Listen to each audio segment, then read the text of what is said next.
Merhaba arkadaşlar. Bugün sizlere kafeste tutulan birine nasıl karşı çıkabileceğiniz ve nasıl davranmanız gerektiğini öğreteceğim. Birinci adım. Ona yemeğini verin.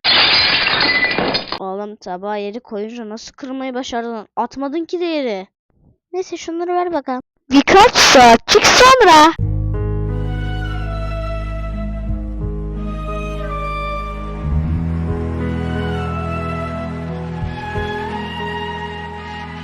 Diğer tabak parçası nerede olabilir ki?